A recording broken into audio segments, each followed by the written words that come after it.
Good morning everyone.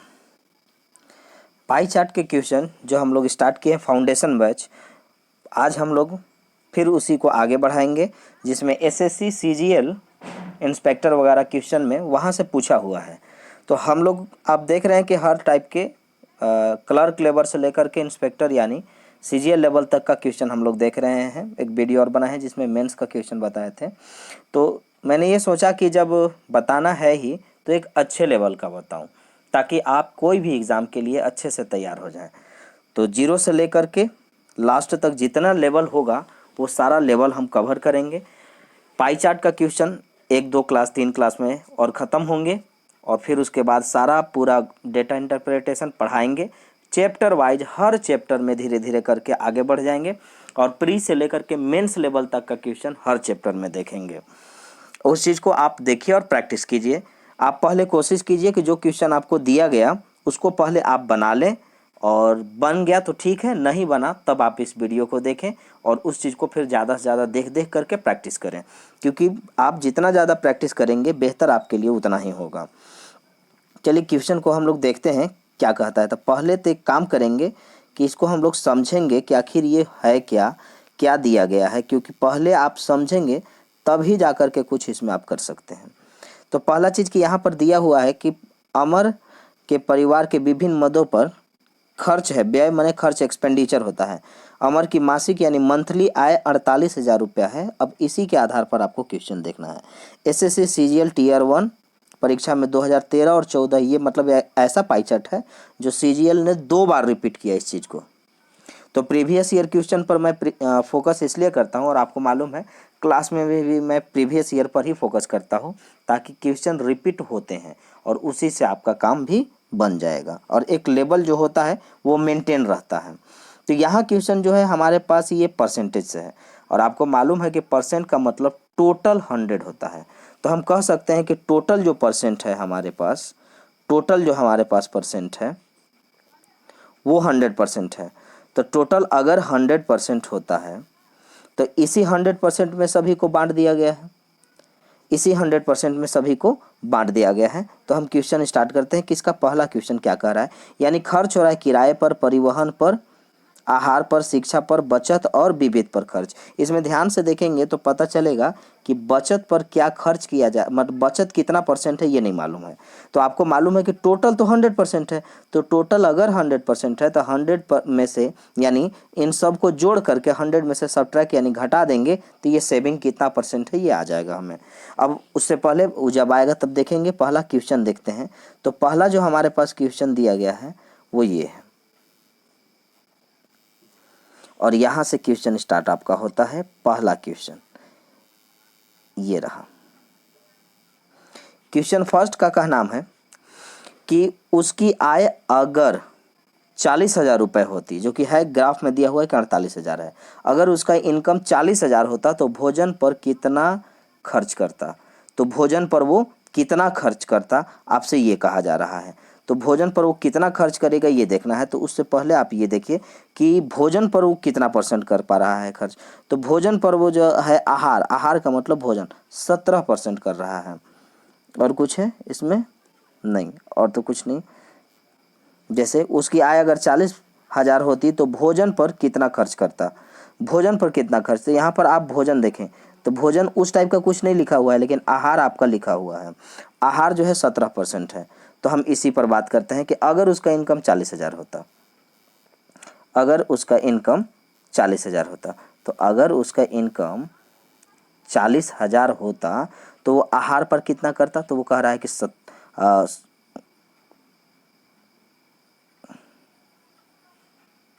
17% करता। तो 17% अगर वो करता तो 17% का मतलब 17/100, 10% मतलब 10/100, 20% मतलब 20/100। लेकिन हमें लगता है कि ये क्वेश्चन किसी और का है क्या। 48,000 प्रश्न टीयर 1 यहाँ तक तो ठीक है। आहार पर 17%, शिक्षा, बचत, विविध, किराया, परिवहन। और फिर यहाँ से जो क्वेश्चन हमारे पास बन रहा है कपड़ों पर 10% महीना, हमें लगता है कि ये कोई और क्वेश्चन है।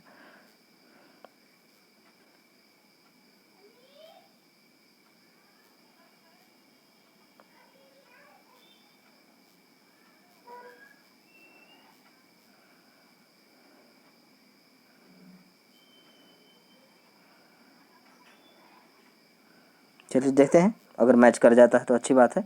तो 17 चौका 68, 68 ओ है, मुझे लगा नहीं है जी। चलिए, तो यहाँ पर कहा जा रहा है क्वेश्चन कि अगर उसका इनकम 40,000 होता तो वो खाना पर, भोजन पर कितना करता। तो भोजन पर वो 17% कर रहा है, उतना ही करता, लेकिन अब इसका इनकम के अनुसार होता। तो यहाँ पर 17 चौका 68 यानी 6800 वो खर्च करता सिर्फ और सिर्फ भोजन पर। तो आपको मालूम है कि टोटल 100% है, अगर परसेंट है तो टोटल 100% है, डिग्री है तो टोटल 360 डिग्री है। 10% मतलब 10/100, 20% मतलब 20/100, 17% मतलब 17/100। 40,000 का 17% किए 6800, 6800 आया। और ये कह रहा है कि ये जो उसका इनकम है वो 6800, सॉरी खर्च जो है उसका वो 6800 है, खर्च जो है उसका वो 6800 है। चलिए, अगला क्वेश्चन जो हमारे से कह रहा है वो क्वेश्चन है कि यदि विविध का व्यय 10% कपड़ों के लिए दिया जाए तो कपड़ों पर कितनी राशि खर्च होगी। यानी विविध जो है हमारे पास, जो विविध हो रहा है एक्सपेंडिचर है, विविध का मतलब एक्स्ट्रा डिफरेंट मतलब खर्च है। तब विविध जो है मिसलेनियस में आता है, 30% इसका खर्च है और इसका जो इनकम है वो 48,000 है, 48,000 है।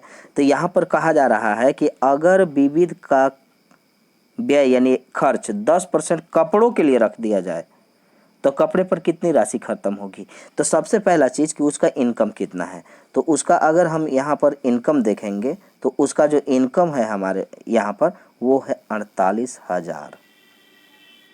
अब 48,000 का वो विविध पर खर्च करता है 30%, तो 30/100।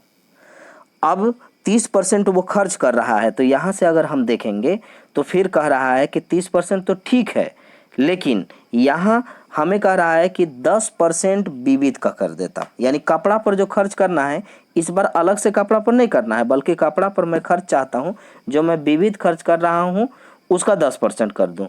तो टोटल का 30% वो विविध पर करता है और इसका 10% वो कपड़ा पर खर्चा कर देगा। तो हम कह सकते हैं कि 48,000 का 30% ये विविध पर हो गया और इसका सिर्फ और सिर्फ 10%, इसका 10% वो कपड़ा पर करेगा। तो 10% यानी डबल जीरो यहाँ से और यहाँ से डबल जीरो काटिए, एक जीरो ये काटिए, एक जीरो ये काटिए। अब यहाँ पर हमारे पास एक जीरो रह गया, यानी अगर इसको हम करेंगे तो एक जीरो बैठेगा पहले और 3 से करेंगे तो 3 8 24 और 3 चौका 12 और 2 14, 1440 रुपये उसका कपड़ा पर खर्च आता। 1440 रुपये उसका कपड़ा पर खर्च आता।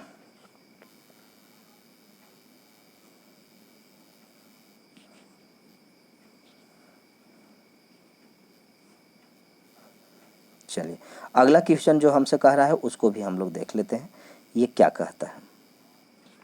जैसे वह कहता है कि वह हर महीना कितना बचत करता है, हर महीना वो कितना बचत करता है। तो सबसे पहला चीज़ कि बचत कितना है, परसेंट में है, ये हम लोग पहले देख लेते हैं। तो बचत की अगर हम बात करेंगे तो बचत यहाँ पर अगर हम देखते हैं तो बचत का कोई परसेंट नहीं दिया हुआ है, लेकिन ये मालूम हमें ज़रूर है कि टोटल 100% होता है। तो अगर टोटल 100% होता है तो ये टोटल इधर बचत को छोड़ के कितना दिया हुआ है। तो देखिएगा 25 और 5 30, 30 30 60, 60 और 15 75, 75 और 17। तो 75 और 15 अगर होता तो ये चला जाता सीधा 90 और 90 और 2 92 हो जाता, यानी 92% इधर इसका खर्च है। तो बचत कितना हुआ, तो बचत हमारे पास टोटल हो जाएगा 8%। यानी हम बचत की अगर बात करते हैं तो बचत हमारा हो जाएगा बचत। तो बचत क्या करेंगे हम 100 में से घटाएंगे इन सब को जोड़ करके।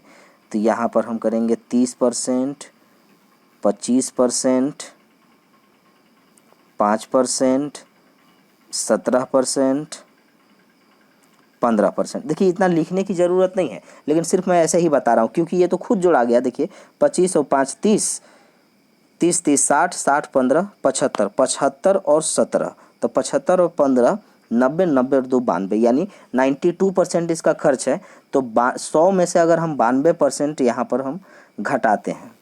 तो 100 में से अगर हम 92 घटाएंगे तो आएगा हमारे पास 100 में से 92 घटाएंगे तो आ जाएगा 8%। तो ये हुआ 8% उसका बचत। लेकिन कितना में वो बचत करेगा? तो वो जितना इनकम कर रहा है उसमें वो बचत कर पाएगा। तो उसका इनकम टोटल जो है वो 48,000 है और 48,000 का सिर्फ वो 8% बचत कर पाएगा। यानी 00 अगर मैं काटता हूँ तो यहाँ पर हो जाता है 10, 8 अठाई 64 और 8 चौका 32 और 6 38, 3840 रुपये का उसको बचत हो जाएगा। 3840 रुपये का उसको बचत हो जाएगा। ऑप्शन सी हो जाएगा। 3840 रुपये का वो सेविंग यानी वो बचत कर लेगा। ये मेरे लिए थोड़ा नया ऐप्स है इसलिए थोड़ा सा परेशानी हो रहा है। धीरे धीरे करके सब कुछ अच्छा हो जाएगा। जो भी हल्का फुल्का और कमी कुछ होगा तो हम उसको दूर करने का पूरा प्रयास करेंगे। क्योंकि ये नया ऐप्स मैं यूज कर रहा हूँ तो थोड़ा सा इसमें मैं अननोन हूँ इसके लिए। चलिए अगला क्वेश्चन क्या कहता है ये देखा जाए। वह परिवहन और शिक्षा के सम्मिलित व्यय माने खर्च किराए पर कितना अधिक व्यय करता है? कितना अधिक यानी सबसे पहला चीज़ कि परिवहन और शिक्षा पर वो कितना खर्च करता है। परिवहन और शिक्षा पर वो कितना खर्च करता है? तो परिवहन और शिक्षा पर जो खर्च है उसका वो देखते हैं और उसके बाद फिर हम ये देखते हैं कि वह किराए पर। तो यहाँ पर परिवहन और शिक्षा का जो खर्च है वो से किराए पर खर्च कितना अधिक है, यानी परिवहन और शिक्षा की बात करते हैं। तो परिवहन पर देखिएगा, परिवहन पर उसका खर्च है 5%। तो परिवहन पर जो उसका खर्च है वो है 5 और शिक्षा पर जो है वो 15 है। तो टोटल है यहाँ पर वो टोटल जो है वो 20% इन दोनों से खर्च कर रहा है। अब कहता है किराए पर, तो किराए पर यहाँ पर है 25%। तो किराए पर तो ज़्यादा है, तो किराए पर ज़्यादा है तो ये हुआ 25% और ये दोनों मिला करके 20%। तो बात करें अगर अधिक की तो अधिक 5% है, अधिक है 5%। तो अगर अधिक 5% है तो ये पूछ रहा है रुपया में कि कितना रुपया अधिक खर्च कर रहा है। तो सबसे पहले हमें देखना होगा कि ये कितना परसेंट अधिक। दोनों मिला के वो 20% हो रहा है, ये वाला किराए पर 25% हो रहा है। तो 5% तो ये ज़्यादा हो गया। लेकिन टोटल जो हमारा इनकम है ये, हाँ इनकम, तो इनकम हमारे पास 48,000 है। 48,000 का 5% कितना होता है ये देखिए। तो 48,000 का 5% 0 5 बटे 40 5 चौका 20 और 4 24, 2400 रुपया है जो 2400 रुपया वो एक्स्ट्रा खर्च करता है। ऑप्शन ए 2400 रुपया वो एक्स्ट्रा खर्च करता है। तो देखिए एक हम लोग पाई चार्ट देख लिए और वो पाई चार्ट हम लोग देखे जो एग्ज़ाम में 2 बार पूछे गए थे। एसएससी सीजीएल प्री में पूछा हुआ 2013 और 14 का क्वेश्चन है। अब इतना इजी होता है कि आप देखें यहाँ से कि क्वेश्चन जो है 5 क्वेश्चन यहाँ से बना और 5 क्वेश्चन यानी सॉलिड 5 नंबर आपका एकदम आराम से बन जाएगा। देखिए हर कुछ जो है धीरे धीरे सब कुछ का इम्प्रूवमेंट होता है। पहले आप एक चैप्टर सुधारें, फिर दूसरा तीसरा चौथा करके पूरा मैथ सुधर जाएगा और धीरे धीरे वही प्रैक्टिस करके आप बहुत अच्छे स्कोर कर सकते हैं। तो अब हम लोग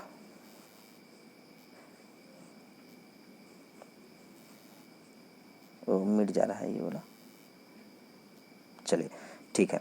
तो अगला क्वेश्चन हम लोग देखते हैं कि अगला क्वेश्चन कहाँ से है। तो अगला क्वेश्चन शायद ये होना चाहिए।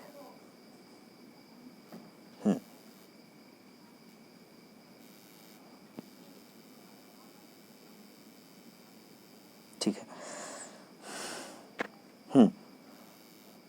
नेक्स्ट क्वेश्चन यहाँ पर जो हमें दिया गया है वो दिया गया है कि एक परीक्षा किसी विद्यार्थी द्वारा अंकों को दर्शाया गया है एक, और यदि विद्यार्थी द्वारा परीक्षा में कुल अंक 540 उसने प्राप्त किया, तो यानी एक एग्ज़ाम हुआ है और उस एग्ज़ाम में ये सब चीज़ हुआ है जिसमें टोटल एक स्टूडेंट ने 540 प्राप्त किया है। ध्यान रखना कि प्राप्त किया है, ये नहीं कहा जा रहा है कि वो टोटल मार्क्स है।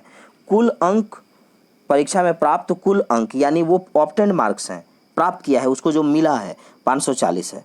अब ये पूछा हुआ है एसएससी डेटा एंट्री ऑपरेटर परीक्षा 2008 में पूछा हुआ क्वेश्चन है। अब यहाँ पर सब्जेक्ट वाइज को ही दिखाएगा। तो देखिए सामाजिक अध्ययन 65 डिग्री, विज्ञान नहीं दिया हुआ है, सोशल साइंस होता है, ये साइंस हो जाता है, ये हिंदी है, इंग्लिश है और ये मैथ है, और ये सारे चीज़ को वो डिग्री में दिया हुआ है। तो पहले आप डिग्री का चीज़ जानिए कि डिग्री क्या है। तो डिग्री का मतलब होता है कि टोटल 360 डिग्री है। अब टोटल अगर 360 डिग्री है तो उसमें ये चीज़ देखना पड़ेगा आपको कि ये जो डिग्री जो हमें दिखा रहा है वो कितना है। तो 1 डिग्री जब लिखना होगा तो 1/360, 20 डिग्री 20/360, 36 डिग्री 36/360, ये लिखने का एक तरीका है डिग्री को। तो क्वेश्चन जो हमें पहले कह रहा है, पहले ये देख लेते हैं। तो क्वेश्चन कहता है कि विद्यार्थी ने किस विषय में 105 अंक प्राप्त किए, किस विषय में उसका 105 अंक था। तो किस विषय में 105 अंक था ये हमें देखना है। तो ऐसा नहीं है कि आप सबको बारी बारी से चेक करेंगे कि किस में वो लाया है, ऐसा नहीं है। थोड़ा सा हट के अलग तरीके से आपको सोचना होगा।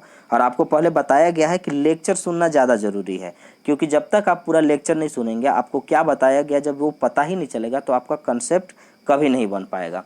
तो इसलिए पहले याद रखिएगा कि सारा चीज़ को पहले सुनिएगा कि मैं क्या बोल रहा हूँ और किस कंडीशन में बोल रहा हूँ, क्योंकि ये चीज़ सामने आपको दिख रहा है। और उसके बाद फिर मैं यहाँ पर बोल रहा हूँ, और वो चीज़ आपको सोचना है, फिर आपको घर पर प्रैक्टिस करना है समझ समझ के। तो हम हर चीज़ को नहीं चेक करेंगे, क्योंकि एक तरीका है कि सारे सब्जेक्ट को चेक करेंगे और फिर देखेंगे कि कौन सा सब्जेक्ट में वो 105 लाया है।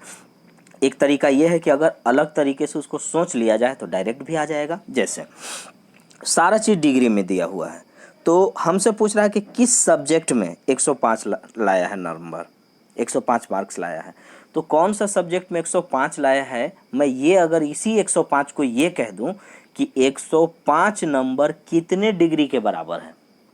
फिर से समझिएगा, 105 नंबर कितने डिग्री के बराबर है, तो डायरेक्ट आपका जो डिग्री दिखाएगा आप सब्जेक्ट पर पहुंच जाइएगा कि इस सब्जेक्ट में ऐसा है। तो आप एक काम करें कि 105 नंबर जो है वह किस डिग्री के बराबर है, पहले आप ये निकालने का प्रयास करें। और इसके बारे में आप सोचें कि कैसे सोचें कि ये वाला चीज़ हम इसको डिग्री में लेके चले जाएं। तो हमें मालूम है कि टोटल 360 डिग्री है, टोटल 360 डिग्री है, और इसका टोटल 540 नंबर है। और हमें ये देखना है कि कितना डिग्री के बराबर होगा। तो हम ऐसा कह सकते हैं कि हमें 105 नंबर देखना है कितना डिग्री के बराबर है। तो हम ये कह सकते हैं कि इसका जो 540 नंबर है, इसका जो 540 नंबर है वो 360 डिग्री के बराबर है। तो इसका जो एक नंबर होगा वो 360 बटा में 540 होगा। उसका जो एक नंबर होगा, एक मार्क्स होगा, एक अंक होगा, वो 360 बटा में 540 होगा। तो इसका एक नंबर हम पहुंच गए। तो एक अंक हमें नहीं पहुंचना है, बल्कि 105 अंक देखना है कि 105 अंक। तो एक अंक 360 बटा 540, तो 105 अंक, तो 105 अंक कितने डिग्री के बराबर होगा। यानी देखिए 540 नंबर 360 डिग्री के बराबर है, तो एक नंबर 360 बटा 540, तो 105 नंबर 105 से मल्टीप्लाई करेंगे। और यहाँ पर हम देखते हैं 0 0, 18 दूना 36, 18 तिया 54, और 3 से 3 तिया 9, और 3 पचे 15। अब यहाँ पर जो है हमारे पास वो सिर्फ यहाँ पर 2 है, क्योंकि 2 बार में मैंने काटा है इसको। 18 दूना 36, 18 तिया 54, ये 2 है, यहाँ पर 35, तो 35 दूना 70 डिग्री आ गया।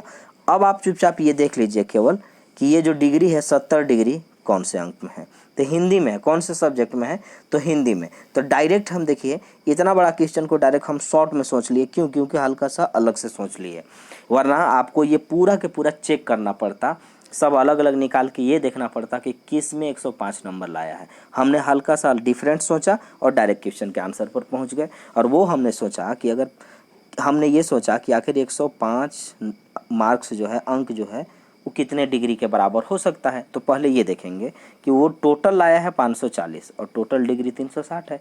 तो 540 नंबर का वैल्यू 360 डिग्री, तो एक नंबर का वैल्यू 360 बटा 540, तो 105 नंबर यानी अंक, मार्क्स का वैल्यू कितना काटेंगे तो 70 डिग्री आया। और ये 70 डिग्री कह रहा है,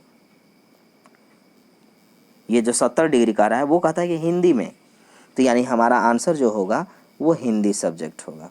हिंदी सब्जेक्ट में वो इतना नंबर ले लाया है।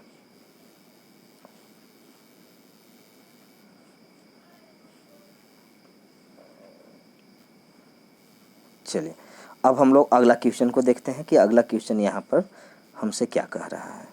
तो नेक्स्ट क्वेश्चन कहता है विज्ञान विषय यानी साइंस के लिए संगत केंद्रीय कोण कितना डिग्री है। विज्ञान के लिए, विज्ञान यानी साइंस, साइंस के लिए कितने डिग्री वो मतलब लाया है। तो पहला चीज़ ये देखिए कि डिग्री का मतलब टोटल 360 डिग्री, और यही विज्ञान यानी साइंस का डिग्री में नहीं दिया हुआ है कि आखिर कितना डिग्री है। तो हमें ये देखना चाहिए कि टोटल तो 360 है, इसका मतलब 360 डिग्री में से इन सब को जोड़ के घटा दिया जाए तो साइंस में जो लाया गया है वो आ जाएगा। तो टोटल होता है 360, टोटल 360 डिग्री है। अब 360 डिग्री में से इन सब को जोड़ करके घटा दिया जाए तो डायरेक्ट आप ऐसे एग्जाम में मत सबको लिखने लगिएगा, डायरेक्ट आप ये देख लीजिए कि 360। तो पहले मैं बना लेता हूँ। तो देखिए अगर मैं देखूंगा तो 55 और 65 जो थोड़ा टेढ़ा मेढ़ा है पहले उसको जोड़ लीजिए या सीधा सीधी को, तो 9 7 16 160 डिग्री यही हो गया 160 डिग्री। अब 55 और यहाँ 65 है, 5 अगर इसको देंगे तो 70 7 5 12 120 यहाँ है और 160 यहाँ, तो 280। तो 280 टोटल हो गया। तो 280 जो डिग्री है वो ये सब है। तो 360 में से 280 निकालिए तो 80 डिग्री बचा। 80 डिग्री जो है साइंस में प्राप्त किया है उसने, साइंस में जो प्राप्त किया है वो 80 डिग्री है। तो सीधा सीधे हम देख सकते हैं, लेकिन अगर आपको लिखना है तो आप इस पूरे चीज़ को लिख लें। जैसे 65 लाया है, 90 लाया है, फिर 55 लाया है और फिर 70 लाया है। अब इसको अगर हम जोड़ते हैं तो यहाँ पर अगर हम इसको जोड़ देंगे तो हमारे पास जब जोड़ेंगे तो आएगा, एक बार फिर से इसको जोड़ लेते हैं, 9 7 16 160 और यहाँ पर 70 7 5 12 120 160 यानी और 120 280 होता है। अब 280 डिग्री को 360 डिग्री में से अगर घटा दिया जाए तो हमारे पास जो आएंगे वो 360 माइनस 280 होगा, जिसको हम 80 डिग्री कहेंगे। तो ये लिखने की ज़रूरत नहीं है, डायरेक्ट हम देख सकते हैं कि आराम से इसको, ये सब क्वेश्चन ओरली बनाने वाला होता है और इसको आप ओरली ही बनाने का पूरी प्रयास करिएगा, क्योंकि सारा चीज़ लिख के नहीं बनाया जाता है। एग्ज़ाम में जो आप अच्छे लेवल के एग्ज़ाम की तैयारी करिएगा, जैसे ये खुद CGL है, अगर आप CGL की तैयारी करते हैं तो ऐसे ऐसे एग्ज़ाम के लिए जो जितना ही टफ़ होता है क्वेश्चन, आपको उसी का जस्ट अपोजिट सोचना होगा। जैसे टफ़ हो या कुछ भी हो, बहुत सा चीज़ आपको ओरली बनाने आना चाहिए, तब जाकर के एक ऑफिसर रैंक आप प्राप्त कर पाएंगे। और ये वीडियो तो सबके लिए है, कुछ लोग क्लर्क हैं, कुछ लोग क्लर्क बनेंगे, कुछ लोग ऑफिसर बनेंगे। तो आपका जो सोच है वो आपको लेकर के जाता है कि आप क्या बनना चाहते हैं और किस रूप तक जा कर के रुक जाना चाहते हैं। जहाँ तक आप जाना चाहते हैं बिल्कुल ऑल द बेस्ट, आप जाइए। लेकिन अगर इसमें वो स्टूडेंट जो CGL PO के ख्वाब देखते हैं वो भी इस चीज़ को आप ज़्यादा प्रैक्टिस करें और ओरली पर आने का प्रयास करें। 25 नंबर के जो क्वेश्चन है SSC CGL में, उसमें 4-5 क्वेश्चन आपको ऐसे ही आना चाहिए जो बस हल्का पेन लगाए और उसका आंसर आ जाए। उसके बाद क्योंकि इसमें 5-7 क्वेश्चन ऐसे रहेंगे जो बहुत बड़ा आएगा, तो अगर आपको कुछ क्वेश्चन ओरली सॉल्व नहीं करने आएगा तो बड़े बड़े क्वेश्चन में आप सॉल्व नहीं कर पाइएगा टाइम के अंदर में। चलिए क्वेश्चन देखते हैं अगला क्या कहता है। विद्यार्थी ने हिंदी की तुलना में गणित में कितने अंक अधिक प्राप्त किए हैं। अंक की बात कर रहा है, तो अंक फिर देखिए यहाँ पर आप अलग अलग तरीके से सोच सकते हैं। फिर आप यहाँ पर चाहें तो 2-3-4 स्टेप पहले बनाएंगे तब जा कर के कर पाएंगे, और फिर आप चाहें तो इसको आराम से सोच सकते हैं कि क्या कर रहा है। पहले देखिए इसको सोचते कैसे हैं। यहाँ देखिएगा कहता है कि हिंदी की तुलना में गणित में कितना अंक अधिक आया है। तो सबसे पहला चीज़ आप ये देखिए ना कि यहाँ डिग्री में कितना इन लोग है, कितना अलग है। तो गणित में है 90, मैथ में जो है इसके पास वो है 90 डिग्री, और हिंदी में जो वो लाया है वो 70 डिग्री लाया है। तो सबसे पहला चीज़ ये देखिए कि वो कितना डिग्री अधिक है, तो आप कहेंगे कि 20 डिग्री अधिक है, 20 डिग्री अधिक है। तो बस यही डायरेक्ट देख लीजिए कि 20 डिग्री कितना नंबर हो रहा है, कितना अंक हो रहा है। तो आप ये देखिएगा कि टोटल अंक लाया है 540, और 540 में ये 20 डिग्री का वैल्यू हमें निकालना है। काटेंगे तो 54 दूना 108 होता है, यानी आगे जब हम इसको लिखेंगे तो 108 अंक आएगा, 108 मार्क्स आएगा। और 108 विद्यार्थी ने हिंदी की तुलना में गणित में कितने अंक अधिक प्राप्त किए। अंक तो ये अंक नहीं दे रहा है, यहीं पे डायरेक्ट डिग्री के अनुसार ही लिख रहा है। चलिए, तो इसको दो तरीके से किया जा सकता था। एक कर सकते थे आप मार्क्स से, अंक से, दूसरा डायरेक्ट यहाँ पर दे रहा है कि ऐसे ही कर दिया जाए, यानी यहाँ पर ये जो क्वेश्चन है बस यहीं पे आंसर आपका ख़त्म हो जाता है, आगे बढ़ने की ज़रूरत नहीं है। आगे रहता तो इस टाइप से हम सोच सकते थे और कर भी सकते थे, लेकिन यहाँ पर क्वेश्चन बस इतना ही पर रुक गया कि किस सब हिंदी की तुलना में मैथ में कितना अंक ज़्यादा लाया है। तो ये जो ऑप्शन रखा हुआ है वो सिर्फ डिग्री के अनुसार ही रखा हुआ है। तो बस हमारा आंसर हो गया कि मैथ में वो 90 लाया था, हिंदी में वो 70 लाया था। कितना अधिक लाया है? तो 20 अधिक लाया है, तो हमने वहाँ से 20 ले लाया। अगला क्वेश्चन कहता है कि विद्यार्थी ने विज्ञान में कितने अंक प्राप्त किए। अब देखिए यहाँ पर एक चीज़ याद रखिएगा जो मैंने अभी तक नहीं बताया। जब भी DI क्वेश्चन सॉल्व करेंगे, डेटा इंटरप्रिटेशन, चाहे वो line graph, bar graph, chart, जो भी हो, टेबल, जो कुछ भी होगा, सबसे पहला चीज़ आप ध्यान जरूर रखिएगा कि इसमें जो गिवन इन्फॉर्मेशन है उसको जो आप सॉल्व करते हैं, जो पीछे आप क्वेश्चन को जो सॉल्व आप कर लिए होते हैं, उसका डेटा आपके पास ठीक से रहना चाहिए। क्योंकि यहाँ पर आप बार बार निकालेंगे तो टाइम वेस्ट होगा, बर्बाद होगा। अगर आप उस चीज़ को लिख के कहीं अलग से रख देंगे तो सब कुछ सही हो जाएगा। जैसे यहाँ पर जो हमसे क्वेश्चन अभी बनाया वो ये देखिए क्या है। वो बोल रहा है कि विद्यार्थी ने विज्ञान में कितने अंक प्राप्त किए। इससे पहले हम विज्ञान के क्वेश्चन सॉल्व कर चुके हैं, और जिसमें हमने ये देखा था कि साइंस में यानी विज्ञान में वो 80 डिग्री लाया है। तो 80 डिग्री अगर मेरा पहले से पता है, लिखा हुआ कहीं पे है, तो हम आराम से इसको सॉल्व करेंगे। तो 80 डिग्री है। अब चूंकि यहाँ पर बात कर रहा है अंक की, तो अंक देखिएगा वो टोटल लाया है, अंक जो है वो टोटल लाया है 540। अब 540 में हमसे कह रहा है कि 80 डिग्री है, तो 80 डिग्री ये कितना होगा, तो हम इसको काटेंगे। सॉरी 80 डिग्री, सॉरी डिग्री है, हमने इसको परसेंट कर दिया, डिग्री है। आपको ये मालूम है कि बात अगर डिग्री की हो तो टोटल 360 होता है, और डिग्री का जो लिखने का तरीका है वो नीचे 360 ही लिखाता है। जैसे 10 डिग्री 10/360, 20 डिग्री 20/360, 80 डिग्री 80/360। तो 80 तो हमने लिख लिया, नीचे लिखूंगा 360, काटेंगे 18 तिया 54, 18 दूना 36, 2 से काटेंगे तो ये वाला 40 बार में कटेगा, और 4 तिया 12, 120। यानी हम कह सकते हैं कि इसका जो साइंस में मार्क्स जो ये उठाया है वो लाया है 120, और ये हुआ हमारा आंसर। तो हम लोग यहाँ पर दो चीज़ देखे, मतलब दो पाई चार्ट का क्वेश्चन देख लिए जो कि 2 बार एग्ज़ाम में पूछा हुआ था, और सारे एग्ज़ाम में पूछे हुए क्वेश्चन को ही हम पढ़ा रहे हैं। क्योंकि जब पढ़ाना है ही तो एक अच्छे चीज़ देने पर ही ज़्यादा बेहतर होता है, ताकि आपको भी लाभ हो, और आपको लाभ होगा तो ही हमको लाभ मिलेगा, तो ही हमको प्रॉफिट हो पाएगा। तो आप आराम से जाइए, खूब बढ़िया से पढ़िए, बहुत ज़्यादा प्रैक्टिस करिए, ज़्यादा से ज़्यादा प्रैक्टिस कीजिएगा उतना बेहतर स्कोर कीजिएगा, वो रैंक आपको मिलेंगे। और बाकी मैं हर वीडियो को अब चैप्टर वाइज ही सॉल्यूशन पूरा पढ़ाऊँगा। जितना चैप्टर है वो सब को प्री मेंस लेवल तक देखेंगे और आराम से पढ़ेंगे। तो आप कोशिश कीजिए कि इस वीडियो को थोड़ा शेयर वगैरह कर दें ताकि मुझे भी अच्छा लगे, और बाकी तो आपको समझाने की ज़रूरत नहीं है, खुद समझदार हैं आप लोग, क्योंकि आप ऑफिसर ग्रेड की तैयारी कर रहे हैं। चलिए ठीक है, थैंक यू। हम लोग अगले वीडियो में मिलेंगे।